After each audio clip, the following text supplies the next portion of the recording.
Bonsoir à tous et bonne fête du Nouvel An musulman, chers téléspectateurs et téléspectatrices. Il est 22 h, merci de nous rejoindre pour suivre cette nouvelle édition de 22 h. Les titres de ce soir. Le chef de l'État a présidé aujourd'hui la cérémonie commémorative de la journée mondiale de l'enseignant. Et le directeur exécutif de l'ONU-SIDA multiplie ses rencontres. Ce matin, il a rencontré le chef de l'État au salon d'honneur de la présidence. Voilà pour le sommaire. Merci de nous accueillir chez vous. Mais avant de développer ces titres, le président de la République, Ismaïl Omar Guelleh, a formé aujourd'hui ses meilleurs vœux de Nouvel An musulman à ses concitoyens. Il a formulé l'espoir que Dieu guide nos pas dans le droit chemin et accepte notre prière de voir notre pays et tous les siens prospérer davantage dans la paix, la fraternité et la solidarité. C'est ce qu'a ajouté le président Guelleh. Mes pensées vont en premier lieu à tous ceux qui sont en proie à la maladie, à la précarité et à l'isolement, a dit le président de la République avant d'étendre ses meilleurs vœux à tous ceux non-djiboutiens qui vivent dans notre pays, a affirmé le chef de l'État. Eh bien, comme à l'accoutumée, le président de la République a également reçu dans le contexte actuel d'avènement du Nouvel An musulman les messages de félicitations émanant de la part des chefs d'État et des gouvernements des pays arabes et musulmans. Dans leurs correspondances respectives, les leaders arabes et musulmans souhaitent santé et bonheur au président de la République, ainsi que davantage de développement et de prospérité au peuple djiboutien. Ils saluent tous les efforts sans cesse renouvelés du président Ismaïl Omar Guelleh en vue de conférer à son pays les fondements indispensables à la réalisation d'une société durable. Dans leurs messages respectifs, les dirigeants arabes et musulmans ont également une pensée au peuple djiboutien, décrit comme modèle de société en perpétuel éveil pour préserver et protéger les acquis majeurs de son histoire collective dans la notion fondamentale de cohésion nationale. À noter que le président de la République, Ismaïl Omar Guelleh, a adressé lui aussi des messages similaires à ses homologues chefs d'État et de gouvernement des pays arabes et musulmans. Il a souhaité des vœux de santé et de bonheur à chacun de ses dirigeants, ainsi que davantage de paix et de prospérité à leurs peuples respectifs. Et le chef de l'État djiboutien a profité aussi de l'occasion du Nouvel An musulman pour former l'espoir d'un rapide déconflit engagé sur le fondement des différences culturelles et religieuses. Puisse Dieu permettre l'évolution de notre monde en un espace de plus grande tolérance où les disparités culturelles soient perçues non comme source de tension et de conflit, mais comme source de richesse et de complémentarité, a écrit le président Guelleh. Et le ministre des Affaires musulmanes, de la Culture et des Biens Waqf, Aden Hassan Aden, souhaite une bonne fête musulmane au président de la République, à la première dame, ainsi qu'à tous les Djiboutiens et Djiboutiennes. Eh bien, l'actualité est dominée ce mardi par la journée mondiale de l'enseignant. Une journée qui est fêtée de par le monde le 5 octobre a été exceptionnellement commémorée pour des raisons de calendrier aujourd'hui le 13 octobre à Djibouti. Un événement d'envergure nationale qui a réuni, outre le président de la République, Ismaïl Omar Guelleh, et son épouse, la première dame du pays, présidente de l'UNFD, Madame Khadra Mohamed Haid, le Premier ministre, le président de l'Assemblée nationale, les membres du gouvernement, les députés, les hauts fonctionnaires de l'État, l'ensemble des autorités civiles, militaires et religieuses, ainsi que les partenaires du ministère de l'Éducation nationale. Bien sûr, les enseignants étaient présents en grand nombre dans la grande salle du Palais du Peuple. L'événement a débuté avec l'arrivée du chef de l'État Ismaïl Omar Guelleh, accompagné de son épouse, première dame et présidente de l'UNFD, Mme Khadra Mohamed Haid, qui ont été accueillis par le Premier ministre Abdelkader Kamil Mohamed, avec à ses côtés le ministre de l'Éducation nationale et de la formation professionnelle, Dr Jama El-Mouki.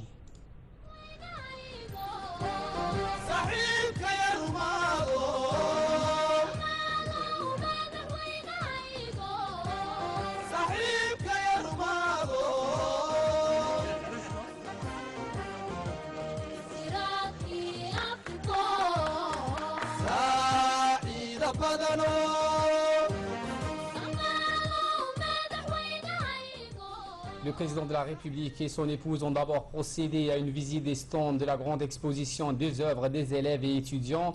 Ces œuvres sont des tableaux, des maquettes, des dessins, mais aussi des matériels de production industrielle comme des livres, des armoires. Une attention particulière et très admirative a été observée de la part du couple présidentiel qui, à l'occasion, a procédé à l'achat de certaines œuvres afin d'encourager la créativité et les talents de cette jeunesse.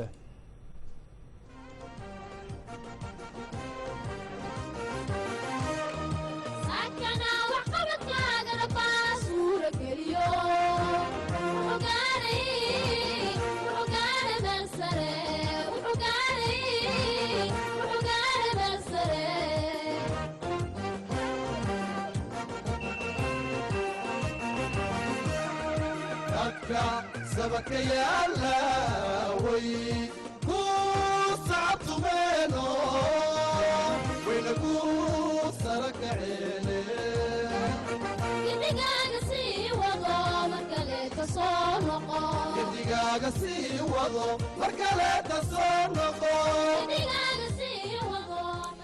Un personnel enseignant fort pour des sociétés durables. C'est sous ce thème que le ministère de l'Éducation nationale et de la formation professionnelle a décidé de fêter cette année et pour la 3e année consécutive la journée mondiale de l'enseignant. Ces hommes et ces femmes qui œuvrent inlassablement pour former les forces vives de la nation. Cette journée a pour but de sensibiliser sur l'importance et le rôle des enseignants dans le système éducatif tout en examinant la qualité du travail des formateurs de par le monde.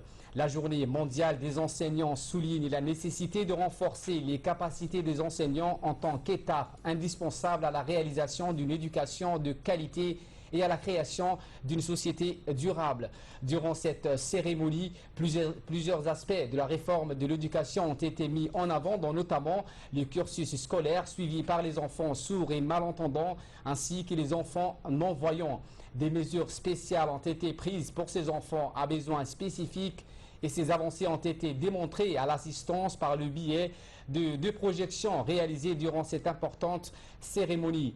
Les jeunes élèves du lycée de Gabod et du lycée de Djibouti ont été également au rendez-vous à travers des danses traditionnelles et folkloriques ainsi qu'un sketch mettant en avant les rôles et les missions de l'enseignant. Ces jeunes étudiants du centre mère et enfants ont eu la chance d'être scolarisés dans ce centre où des cours spéciaux sont dispensés aux malentendants dans cette école.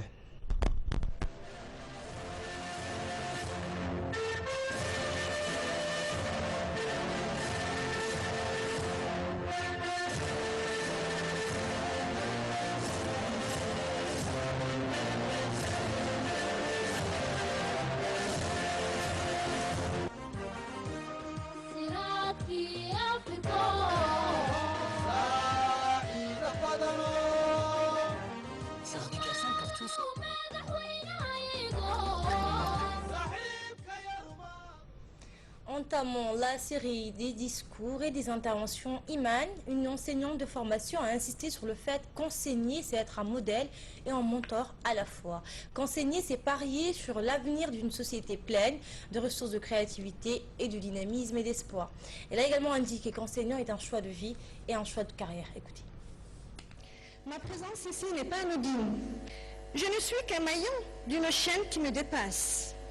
L'étape d'une trajectoire qui lie passé, présent et futur. J'ai été l'élève d'une enseignante qui aimait son métier.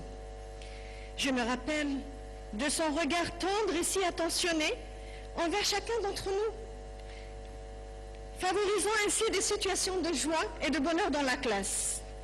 Et aujourd'hui, j'ai la chance et le plaisir de fêter cette journée avec elle, car elle est ici, là, parmi nous. Elle est la première dame du pays, Madame Khadra.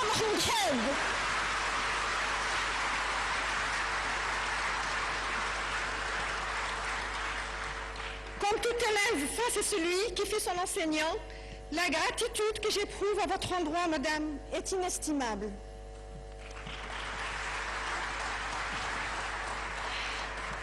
Et vous savez quoi?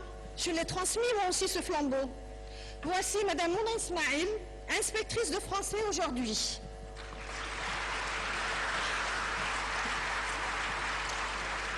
Elle fut le professeur de français de Madame Amal Hassan Saïd Saïd Hassan, elle-même aujourd'hui professeure de français au collège d'Arta,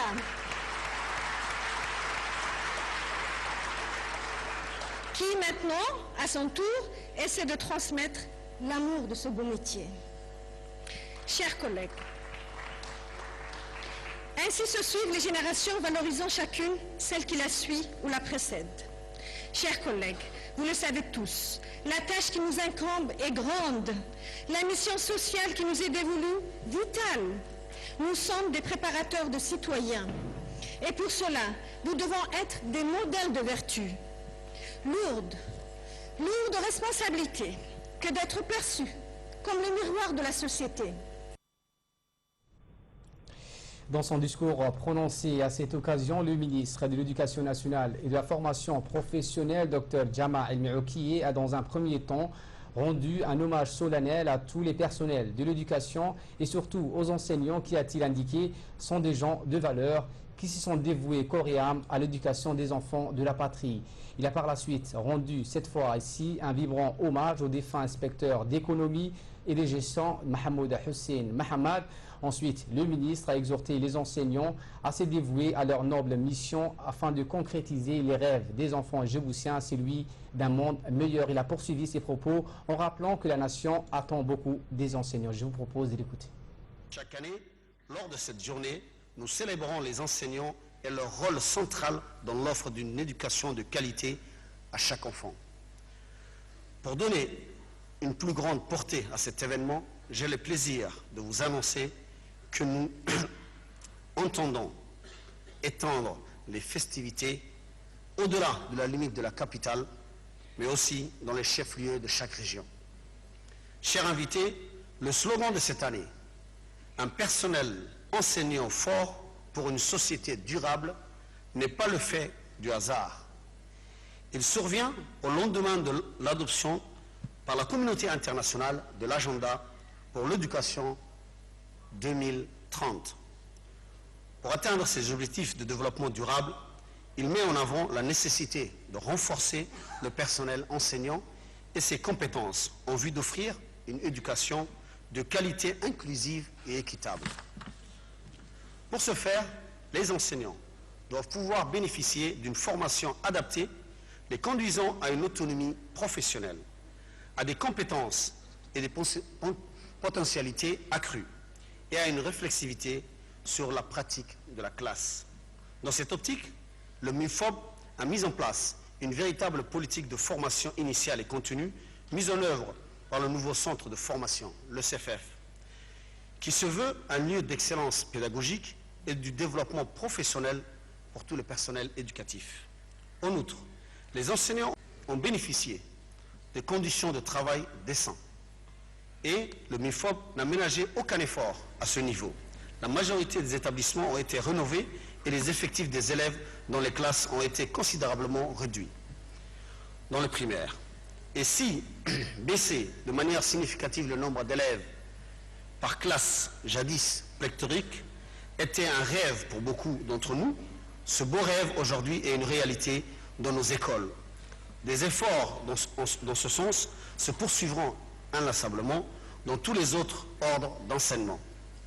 Enfin, il importe d'offrir aux enseignants des conditions de vie, d'existence qui leur permettent de se consacrer entièrement aux enseignements. Là aussi, des mesures incitatives qui soutiennent les motivations et les encouragements dans leur travail ont été adoptées. Toutes ces mesures et réalisations ont vu le jour grâce à la politique de notre président, son Excellence, M. Ismaël Omar Guelleh, qui a placé au premier rang des priorités nationales l'éducation et la formation de la jeunesse du pays. Chères enseignantes et chers enseignants, cette force que nous cherchons à développer en vous doit vous permettre de concentrer tous vos efforts, vos énergies, pour former des citoyens bien éduqués et des travailleurs bien formés. Votre souci majeur doit être la formation de ces futures générations pour construire une société durable qui évolue dans l'unité, la paix et l'égalité. Je vous exhorte donc à vous dévouer à vos nobles missions afin de concrétiser les rêves de nos enfants d'un monde meilleur. Nous le savons, la nation attend beaucoup de vous et comptez sur nous pour vous rendre encore plus forts. Chers parents, le métier d'éducateur n'est pas un métier aisé. Les enseignants ont besoin du concours de tous pour réussir dans leur mission. La réussite de vos enfants est liée au degré de votre implication dans la vie de l'école. Notre école a besoin de vous pour s'hisser à la hauteur des attentes et des espérances que nous plaçons en elle. Je vous invite par conséquent à être aux côtés de ces jardiniers de l'intelligence humaine, comme aimait à le dire Victor Hugo. Clôturant la série des interventions, le chef de l'État a félicité le ministère de l'Éducation nationale pour l'organisation de cette semaine et s'est réjoui de présider cette cérémonie. Il a rappelé le rôle vital et primordial que joue l'enseignant dans la société d'aujourd'hui, le président de la République. Encore une fois, notre République célèbre avec une joie particulière la Journée mondiale de l'enseignant. Une célébration pour rendre hommage à toutes celles et ceux dont l'apport à la nation n'a d'égal l'ambition que nous souhaitons faire porter à cette grande maison de la République qu'est l'école. La nation attend beaucoup de son école. Elle a placé en elle ses ambitions, ses projets, ses espoirs d'une société plus juste et plus forte, prête à aller plus loin dans la société de la connaissance. En faisant le choix de l'inclusion et de la démocratisation du savoir, les objectifs du système éducatif, son organisation, ses programmes et les attentes des élèves comme de leurs familles ont considérablement évolué. Chaque citoyen sait ce qu'il doit à l'instruction publique et plus spécifiquement au maître, à l'enseignant, à ces hommes et à ces femmes qui ont fait le choix de servir la connaissance et d'éveiller les consciences. Qu'on les nomme maîtres, instituteurs, professeurs, formateurs, ils sont, selon la formule de Camus, les premiers des hommes. Les alphas de cette longue chaîne de transmission grâce à laquelle nous avons pu initier à notre futur métier de citoyen. Mesdames et messieurs, aujourd'hui comme demain, notre école sera appelée à faire face à des sollicitations, des exigences toujours plus complexes et inédites. La recherche constante des nouvelles pistes, l'innovation, tant dans les structures que dans la pédagogie, constitueront donc une démarche essentielle pour tendre vers un but unique, celui de donner à chacun de nos élèves les moyens de s'accomplir et de trouver les voies de la réussite. Ces dernières années, nous avons pu apprécier la façon dont notre système scolaire a su opérer sa refondation, pour ne pas dire réforme, qui est un terme galvaudé pour accompagner les progrès de notre société. Ainsi, l'année scolaire à venir verra le premier baccalauréat national entièrement rédigé et corrigé par les professeurs djiboutiens être délivré, marquant ainsi l'émancipation de notre système éducatif et la qualité certaine des hommes et des femmes qui ont su engager et conduire ces changements d'envergure. C'est pourquoi cette année, plus que les autres, il était crucial pour moi de souligner la valeur de ces hommes et femmes qui, à travers leur caractère vertueux et la qualité de l'enseignement dispensé, ont posé les jalons de ce succès.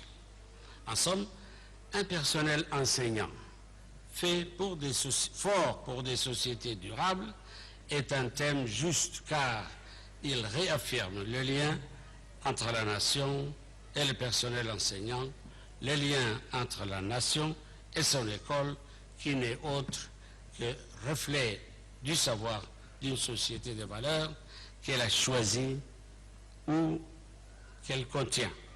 Mesdames et messieurs, les enseignants donnent un sens aux valeurs qui nous inspirent en tant qu'individus.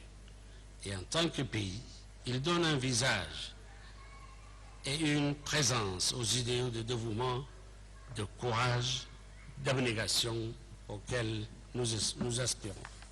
Notre devoir, c'est de les accompagner, de leur donner les moyens d'accomplir pleinement la mission que nous leur confions.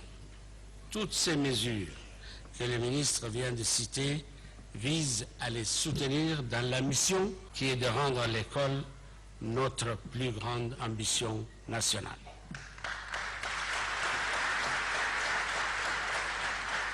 Le défi est grand.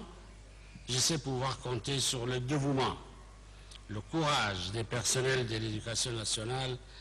Puissions-nous œuvrer ensemble pour une nouvelle hiérarchie des valeurs, au sommet de laquelle le savoir, le goût de l'initiative, la volonté d'apprendre et de transmettre seront les vertus les mieux reconnues et les mieux récompensées. Salam alaikum wa rahmatullah. Et le chef de l'État, en fin de cérémonie, procédait à la remise des prix aux enseignants méritants. Ils étaient au total quelques 150 à être primés cette année. Les enseignants méritants ont reçu à cette occasion des distinctions honorifiques importantes et décorées pour l'occasion par le chef de l'État. Effectivement, en plus de ces décorations, les enseignants méritants ont reçu des mains du chef de l'État des clés des voitures neuves. Ce faisant, le chef de l'État, sur proposition du ministre de l'Éducation nationale, en a par ce geste honoré les enseignants méritants de notre pays. Après la réduction des effectifs dans les classes, la promotion des enseignants qui a débuté par la réglementation des enseignants suppléants ainsi que la révalorisation de leur salaire se poursuit et constitue le second levier pour un enseignement de qualité.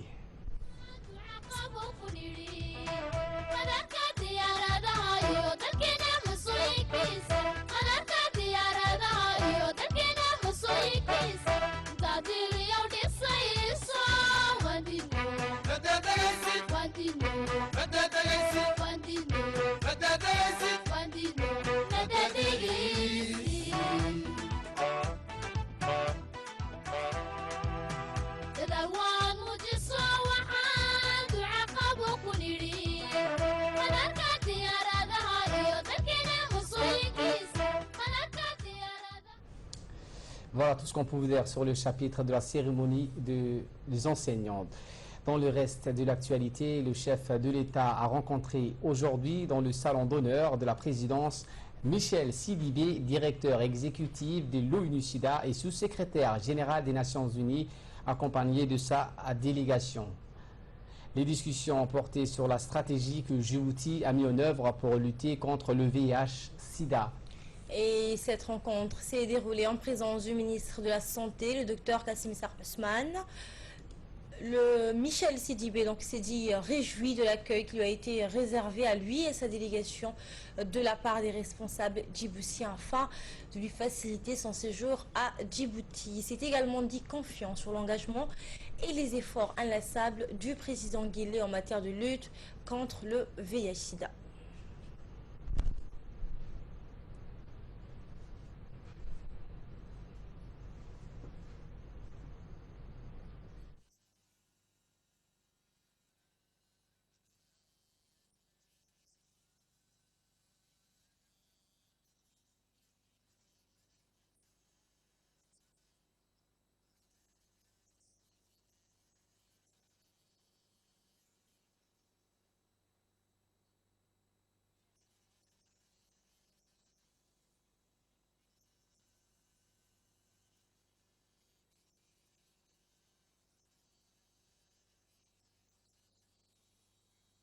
C'est toujours impressionnant de rencontrer le président de Djibouti.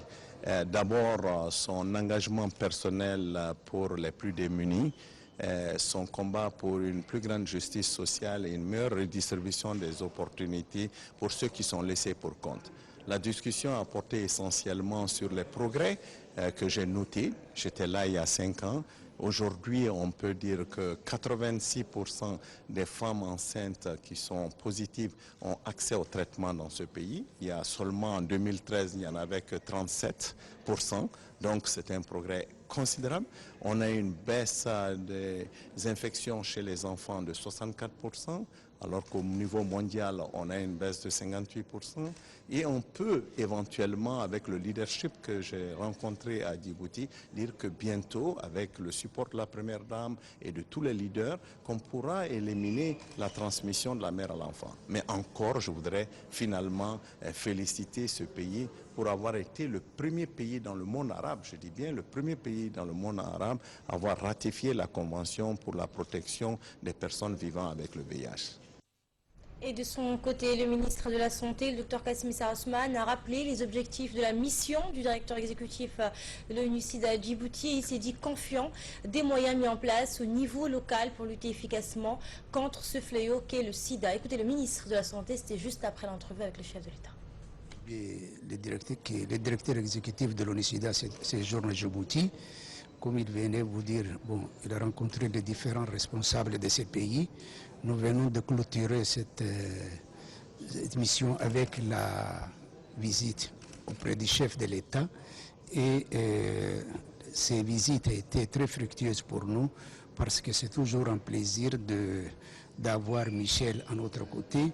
Et Michel n'est pas uniquement le porte-flambeau de toute l'Afrique, mais aussi il a été toujours un porte-flambeau pour la République du Djibouti et nous tenons vraiment à le remercier.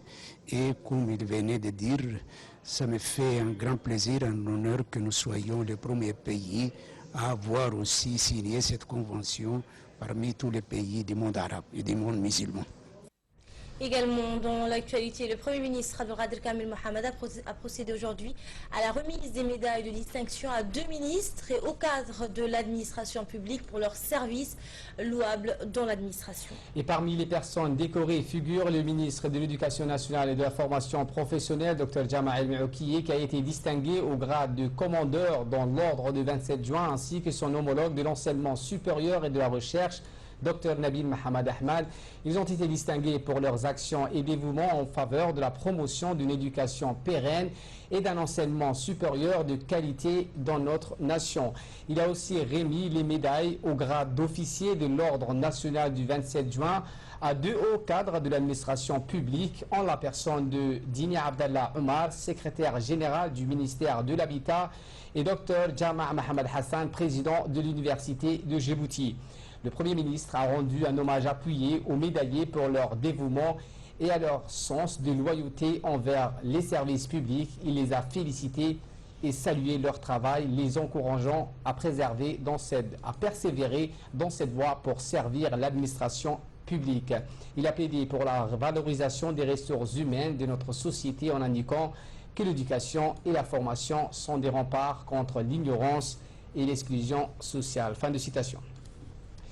Suite aux assises nationales sur la fiscalité qui se sont déroulées le 13 juin dernier en République de Djibouti, la Direction générale des impôts a initié une formation sur le contrôle fiscal en partenariat avec le Centre international de formation et de perfectionnement.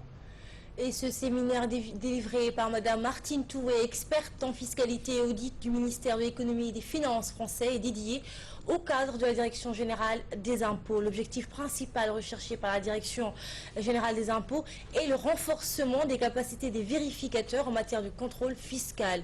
En effet, les recommandations des assises de juin dernier avaient relevé des faiblesses importantes de la fonction de contrôle et ceci a amené le ministre du budget, Bodé Ahmed Roble. Écoutez le directeur général des impôts, Mohamed Khader Abdelkader Guedi. Il a mis l'accent sur l'importance des missions de contrôle. Consultant donc pour faire organiser cette formation-là à Djibouti. Et cette thématique du contrôle fiscal fait suite aux recommandations des assises fiscales puisque lors des exercices fiscaux, en tant que directeur général des impôts, j'avais soulevé les faiblesses qui constituaient pour notre administration le contrôle fiscal.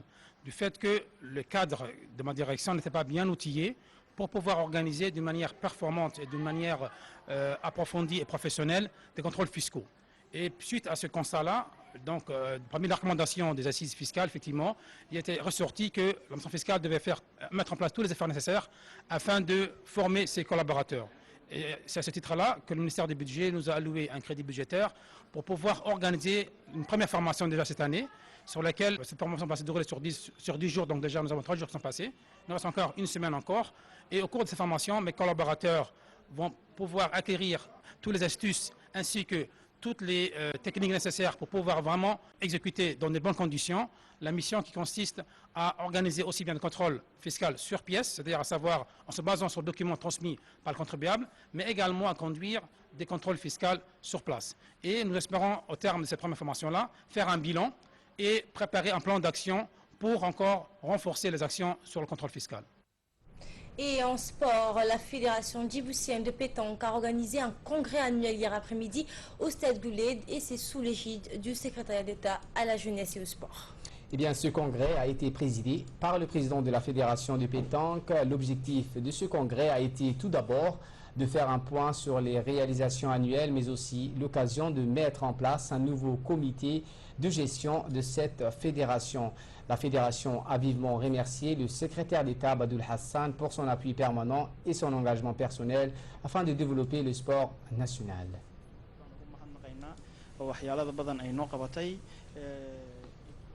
La direction générale des douanes porte à la connaissance du public que le prix de vente au détail du pétrole en pan est fixé à 135 francs Djibouti le litre pour la période allant du 11 octobre au 10